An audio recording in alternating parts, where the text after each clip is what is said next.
So I found myself in a predicament today. Yeah, I realized I'm a very deadline person. I have a beta meetup next week, and then generally we give our pages to each other the week before, which is this week. I'm almost finished. Like, I think I have like a paragraph or two more that I need to write, but then I just have my epilogue left that I need to do. I don't know what I have to do for my epilogue. If someone listens to this and you got advice for me, please feel free to share. I might be going out on a limb here. Tell me no if this is a no, but one of the things that we see a lot in fantasy epilogues is a POV shift. So if there's like another character, maybe you have a secondary character who's been really big in the book. Do they have something they would like to share? That's an interesting thought. So I do have chapters from both my main characters. I hate it with a passion. When throughout the novel you have like two POVs, and then at the end of a novel, then all of a sudden this third person has a POV. I'm like, can I help you? Are you lost? That's a very interesting way of thinking of it. Any other suggestions? I go to the, if it doesn't feel right for your book, don't force it sort of mentality. Because if your reader's going to get to the end of that last chapter and feel satisfied, and anything you put after it would just be fluff or less satisfying, then maybe you just break the trope there. Maybe. Thank you for the advice. It's appreciated. Just thoughts. I'll let you ruminate. I'm feeling a little bit festive today. I'm ready for the colder weather, which is weird. I'm usually not. But we're getting this cold snap that's 20 degrees colder than it's been all summer, which is to say it went from like the high 90s to 100 degrees to the high 70s and 80s, which isn't cold, but it's making me want hot chocolate. Today, I have masala tea. Do I know what masala is? No, but it smells very spicy. Okay, not bad. It's like I'm feeling one with the earth now. Got very deep there. It's very deep. And I want to get into this episode. Let's do this. Hey ho, let's go.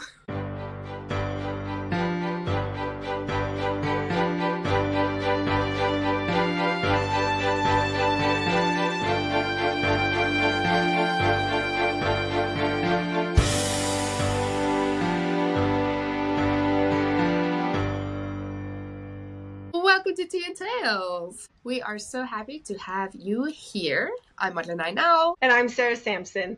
We especially want to thank Icy and Cassia. This week's episode, we are talking about characters, but specifically when your characters want to go off script on you and destroy everything you thought you had planned. Listen, when I'm writing a novel and then people are like, yeah, why don't you just finish your novel? And I'm like, I don't think you understand. Like, yesterday we were on a horse ride and all of a sudden my character is in Zimbabwe. I was like, that was not my choice. That was not my choice. Like, my characters have a mind of their own. People don't believe me when I say that. Readers don't believe me when I say that. But it's the fact of life, okay? We think we are in control as the authors, but we're not really. So actually, if you're reading a novel, you should not be angry with us when things don't go the way that you plan them to go, or things happen to the main character. That's just our revenge for them going off script, okay? Is all I'm saying. They deserved it. Honestly, as a pantser writer, I can see how this affects planning writers a lot more. As a pantsing writer, my whole idea is, here, character, I've given you a situation and a personality. What do you do? And let them go. I don't have a script. I let them run, and then I'll tell them, I'll be like, you know what? You're getting a little bit too comfortable, so I'm going to throw this at you. Go. Or, yeah, the tension's missing, so I'm going to make the enemy do this and see what happens. So a lot of my character going off script is in the plan. Right, because I feel you actually are never surprised, because you're always surprised, technically, because you don't have a plan. Sarah is a pantser and I am a plotter-ish.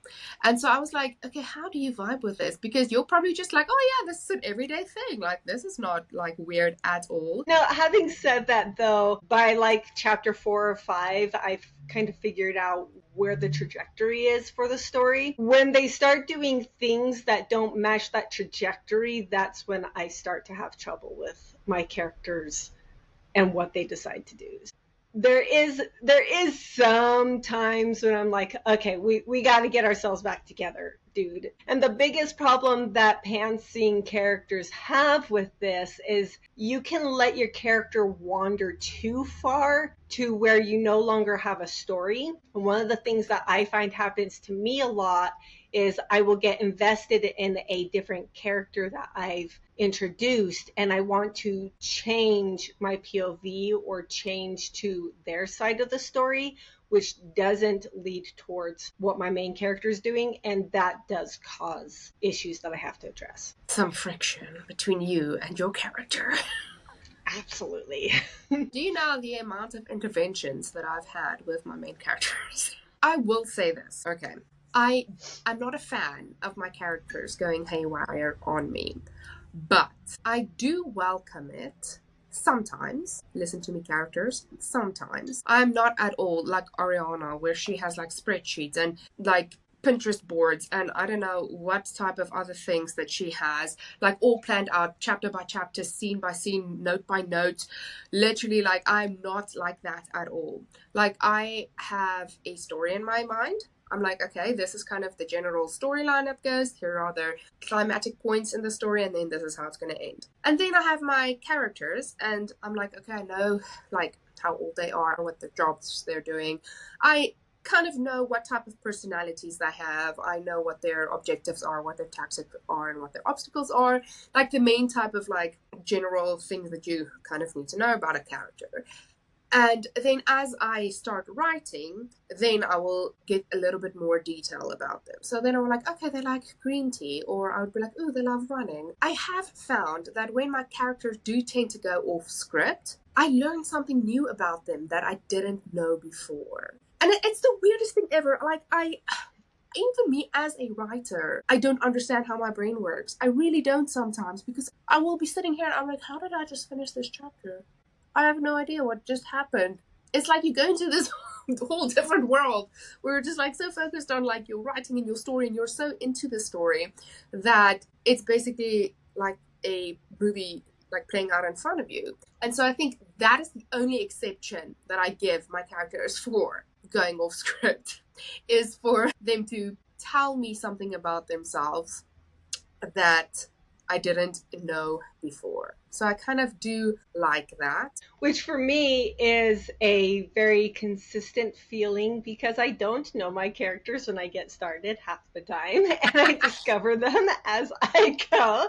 That is a very freeing, wonderful thing. But then I have a problem when in chapter 1, I have this character who told me they want to be this master at navigating the high seas. But then I go into chapter 4 and find out that they grew up as a laundry maid. So then I need to figure out, how did you go from this to this? And then I go on this side tangent. But what I love about it is I then call that my discovery writing, or my discovery time, where I go out of the main manuscript over here, I leave it alone for a minute, and I open up a document and I jot down what they're telling me about their story and work out that little plot point.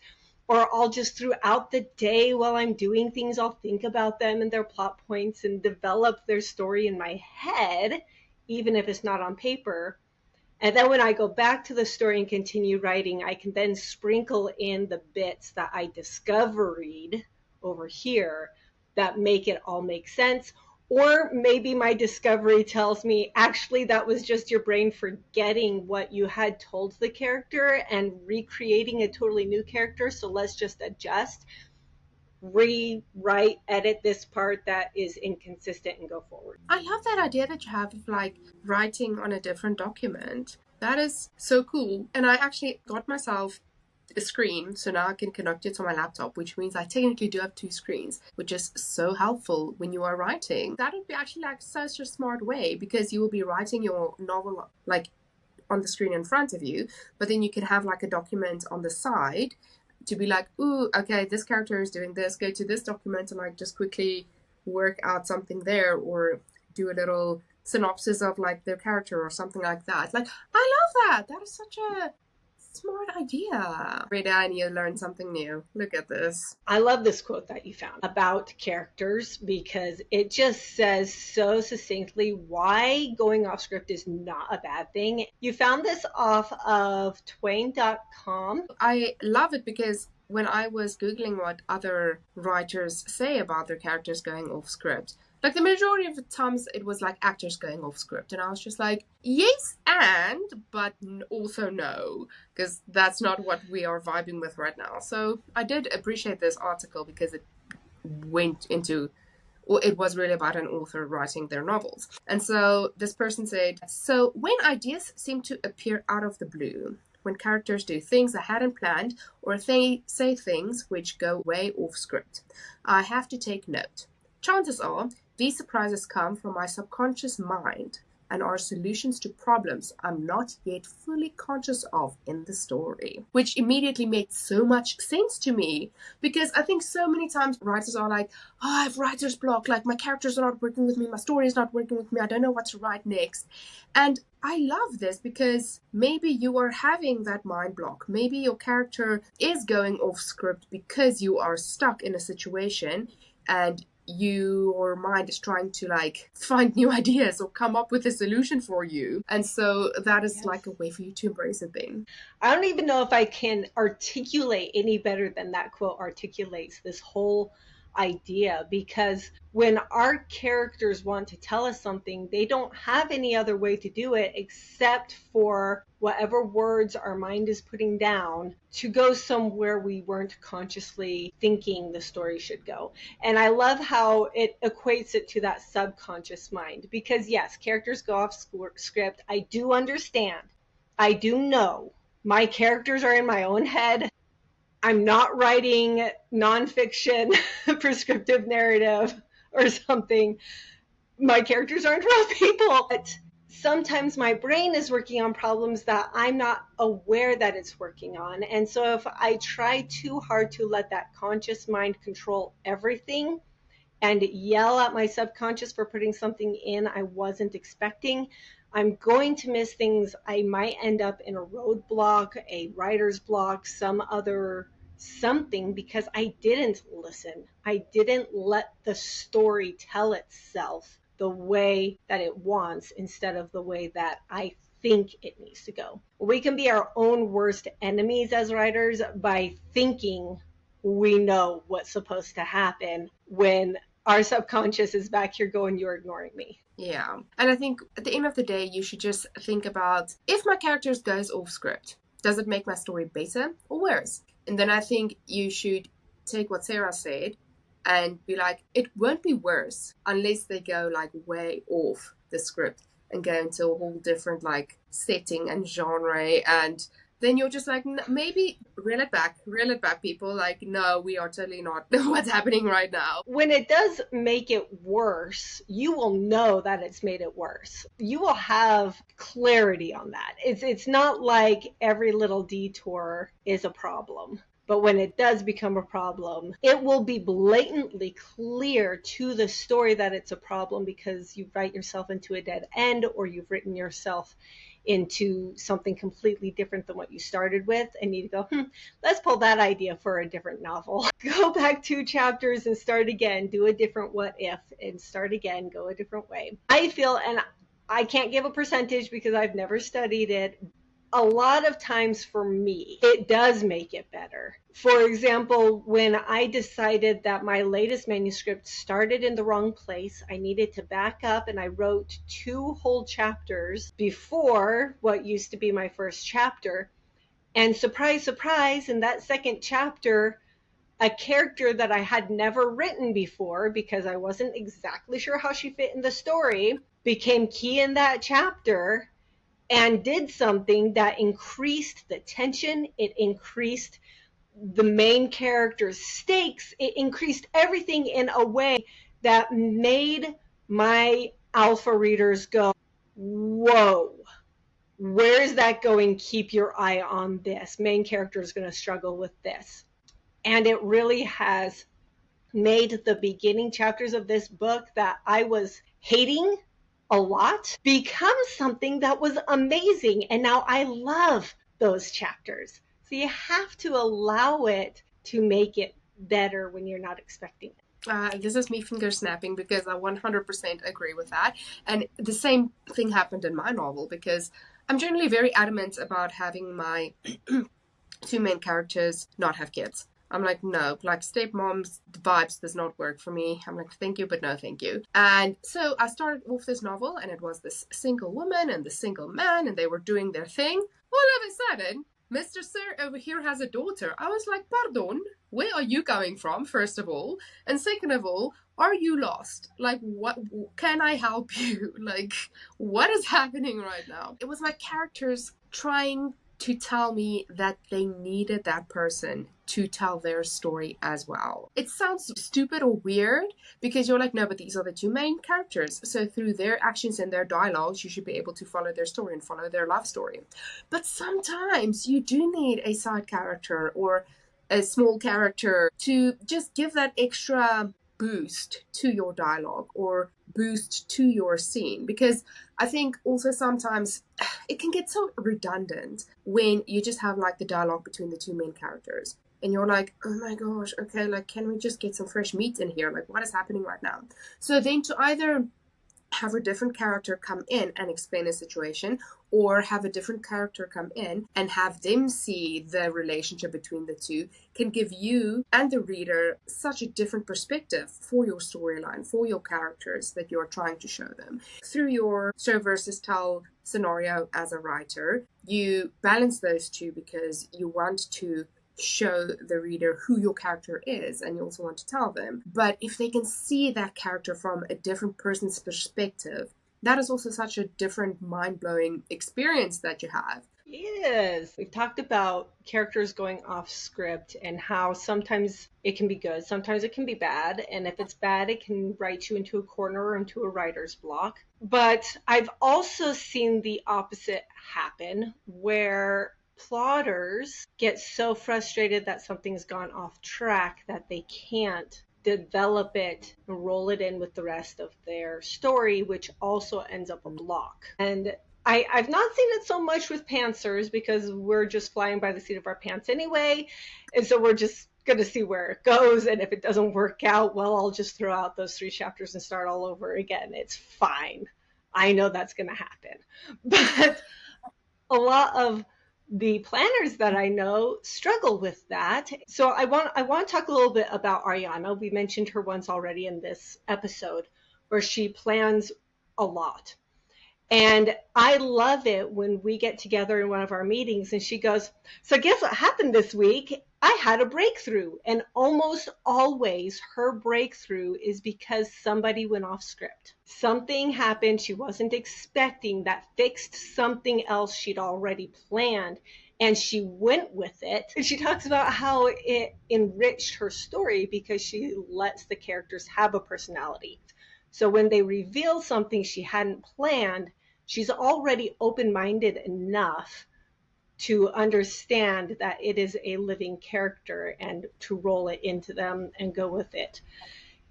And she's a master at making that surprise work for her plot, to take the time to stop and figure out, oh, so what do I need to change because of this? How do I need to shift because of this? And takes the time to shift the rest of the stuff, then goes back in and does her thing. So I think that plotters who let those bumps stop them because they want it to be exactly how they planned it struggle the worst with this sort of a thing and have to take the most time learning how to do it in a way that is going to be helpful for their writing process. I will also say this, though, is that just because you're writing it doesn't mean you have to keep it. So if your character is leading you on this trail down the desert, just follow them and see where they are going and whether they might find a donkey or an oasis or something like that. If you get there, there's no donkey, but just a camel, and you're just like, no, thank you. Don't like the bumps on your back. Then you can be like, okay, sure, we tried it and it didn't work. So let's move on with our life and get back on track here. Like, scoot over on this side. Thank you very much. I tried it your way and it didn't work. So get back in line. I think that's the most frustrating part for people, though, is feeling like you wasted all that time and all those words, and now I have to throw it out. Now I have to go back and figure out where I went off track. I think some writers can get really disappointed and unmotivated by having to do that. And it's a valid feeling to have. But Sarah and I are here to tell you to chill your guava when your character go off script. Because it's not the end of the world, and who knows, maybe you will smell some flowers on the way to their destination. Because, life is a journey. It's not about the destination. So go on the journey with your characters. Learn about your characters. Now, it reminded me of something that I learned just this last week at a Jericho Writers seminar. Ooh. So the seminar was all about how to finish your novel if you're feeling stuck. And they didn't talk about characters going off script, but I feel like a couple of the things he said are things that relate here. One of them was, if you feel like your novel is rubbish, and I'm going to use their verbiage, if you feel like your novel is rubbish, that you need to look at certain things. And one of them is your conflict or a change in conflict. If you feel like something's not right in your novel, maybe you need that conflict, or maybe you had conflict and then halfway through you change the conflict and they don't match anymore. This can happen from characters going off script on you, or not letting your characters go off script.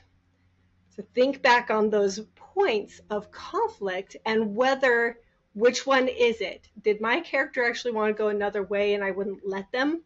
Or did they take over and I couldn't control them and I need to now go back and give them some guidance and control?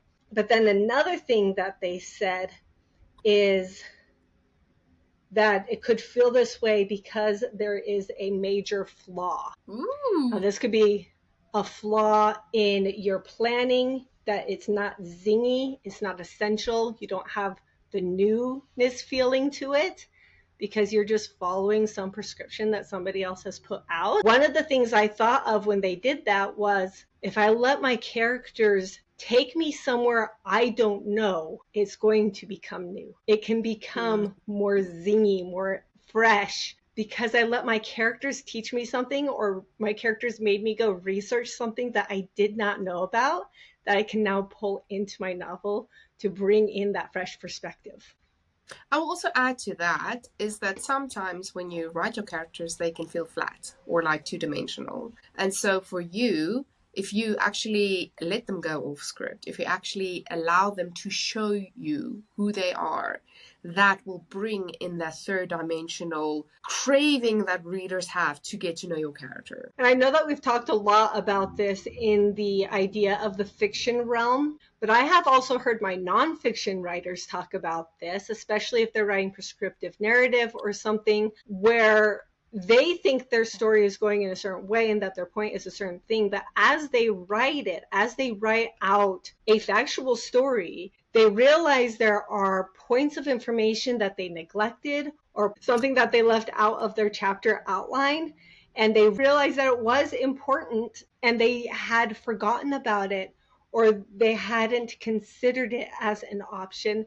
And so even your nonfiction writers can end up having their characters take control and tell them that they're not telling their story the way they want it. And Jericho Writer is always a good source to go to. So anytime you get like a masterclass or a conference or anything, seminar from them, I would highly recommend, if you have the time, the money, and the energy, to go do it. We like to keep things short here on Tea and Tales. Get your fingers back on the keyboard and your pens back on paper. And if you love what we are doing here, you love the topics that we are discussing, go follow us on Instagram, Facebook, and Threads at Tea and Tales Podcast, and on Twitter/X and TikTok at Podcast Tea Tales.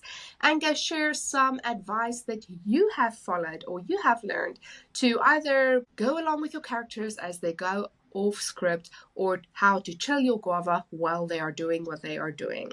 And I'm very excited about this because we decided to up it up.